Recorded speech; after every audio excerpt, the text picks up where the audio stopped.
Apenas um leitor apresenta, de Machado de Assis, a carteira.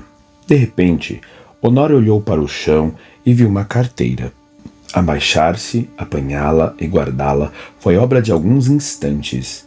Ninguém o viu, salvo um homem que estava à porta de uma loja e que, sem o conhecer, lhe disse rindo: "Olhe, se não me dá por ela, perdi-a de uma vez."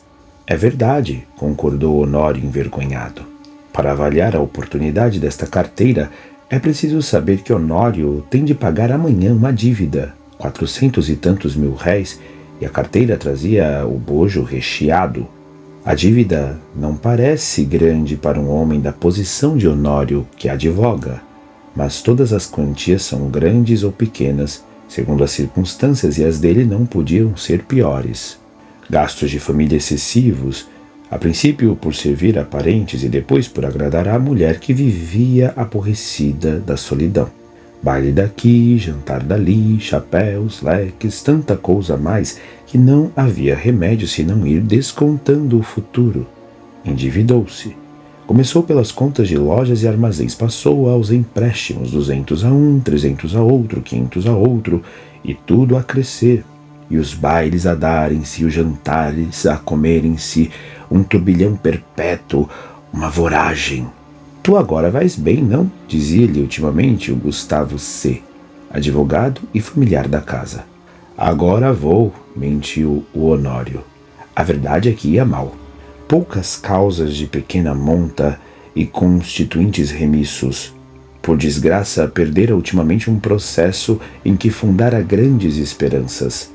Não só recebeu pouco, mas até parece que ele lhe tirou alguma coisa, a reputação jurídica. Em todo caso, andavam mofinas nos jornais. Dona Amélia não sabia nada. Ele não contava nada à mulher, bons ou maus negócios. Não contava nada a ninguém. Fingia-se tão alegre como se nadasse em um mar de prosperidades. Quando o Gustavo, que ia todas as noites à casa dele, dizia uma ou duas pilhérias, ele respondia com 3 e 4. E depois ia ouvir os trechos de música alemã que Dona Amélia tocava muito bem ao piano e que o Gustavo escutava com indizível prazer. Ou jogavam cartas, ou simplesmente falavam de política. Um dia, a mulher foi achá-lo dando muitos beijos à filha, criança de 4 anos, e viu-lhe os olhos molhados. Ficou espantada e perguntou-lhe o que era. "Nada, nada." Compreende-se que era o medo do futuro e o horror da miséria. Mas as esperanças voltavam com facilidade. A ideia de que os dias melhores tinham de vir dava-lhe conforto para a luta. Estava com 34 anos. Era o princípio da carreira. Todos os princípios são difíceis. E toca trabalhar, a esperar, a gastar, pedir fiado ou emprestado para pagar mal, e há más horas. A dívida urgente de hoje são os malditos 400 e tantos mil réis de carros. Nunca demorou tanto a conta, nem ela cresceu tanto como agora. E a rigor, o credor não lhe punha a faca aos peitos, mas disse-lhe hoje uma palavra azeda, com um gesto mau. E Honório quer pagar-lhe hoje mesmo. Eram 5 horas da tarde.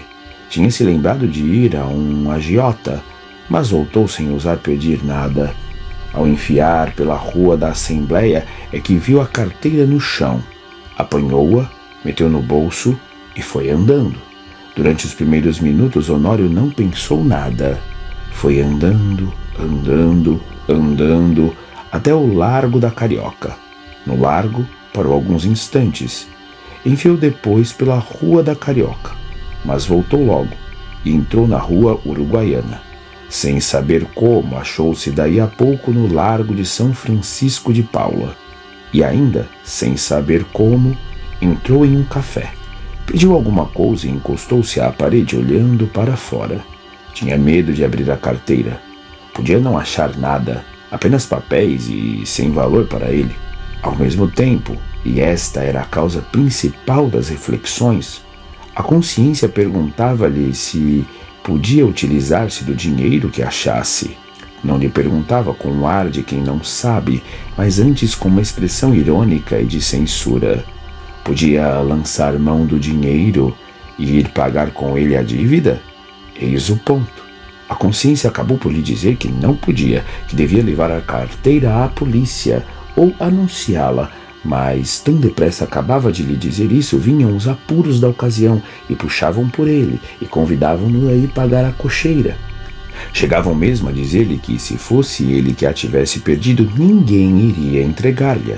Insinuação que lhe deu ânimo. Tudo isso antes de abrir a carteira. Tirou-a do bolso, finalmente, mas com medo, quase às escondidas. Abriu-a e ficou trêmulo. Tinha dinheiro, muito dinheiro. Não contou, mas viu 2 notas de 200 mil réis, algumas de 50 e 20. Calculou uns 700 mil réis ou mais, quando menos 600. Era a dívida paga. Eram menos algumas despesas urgentes. Honório teve tentações de fechar os olhos, correr à cocheira, pagar, e depois de paga a dívida, adeus, reconciliar-se-ia consigo. Fechou a carteira e, com medo de a perder, tornou a guardá-la. Mas daí a pouco tirou-a outra vez e abriu-a, com vontade de contar o dinheiro. Contar para quê? Era dele? Afinal, venceu-se e contou. Eram 730 mil réis. Honório teve um calafrio. Ninguém viu, ninguém soube. Podia ser um lance da fortuna, a sua boa sorte, um anjo. Honório teve pena de não crer nos anjos. Mas por que não havia de crer neles? E voltava ao dinheiro, olhava, passava-o pelas mãos. Depois, resolveu o contrário. Não usar do achado, restituí-lo. Restituí-lo a quem? Tratou de ver se havia na carteira algum sinal. Se houver um nome, uma indicação qualquer, não posso utilizar-me do dinheiro, pensou ele. Esquadrinhou os bolsos da carteira, achou cartas que não abriu, bilhetinhos dobrados que não leu, e por fim um cartão de visitas. Leu o nome. Era do Gustavo. Mas então a carteira? Examinou por fora e pareceu-lhe efetivamente do amigo. Voltou ao interior, achou mais 2 cartões, mais 3, mais 5, não havia dúvidas. Era dele. A descoberta entristeceu. Não podia ficar com dinheiro sem praticar um ato ilícito e, naquele caso, doloroso ao seu coração, porque era um dano de um amigo. Todo o castelo levantado esboroou-se como se fosse de cartas. Bebeu a última gota de café sem reparar que estava frio. Saiu e só então reparou que era quase noite. Caminhou para casa. Parece que a necessidade ainda lhe deu uns 12 empurrões, mas ele resistiu. Paciência, disse-lhe consigo. Verei amanhã o que posso fazer. Chegando a casa, já ali achou Gustavo, um pouco preocupado. E a própria Dona Amélia o parecia também. Entrou rindo e perguntou ao amigo se lhe faltava alguma coisa. Nada. Nada? Por quê? Mete a mão no bolso, não te falta nada? Falta minha carteira, disse o Gustavo, sem meter a mão no bolso. Sabe se alguém a achou? Achei-a eu, disse Honório, entregando-lhe. Gustavo pegou dela precipitadamente e olhou desconfiado para o amigo. Esse olhar foi para Honório como um golpe de estilete. Depois de tanta luta com a necessidade, era um triste prêmio. Sorriu amargamente e, como o outro lhe perguntasse onde a achara, deu-lhe as explicações precisas. Mas conheceste-a? Não, achei os teus bilhetes de visita. Honório deu 2 voltas e foi mudar de toilette para o jantar. Então Gustavo sacou novamente a carteira, abriu-a.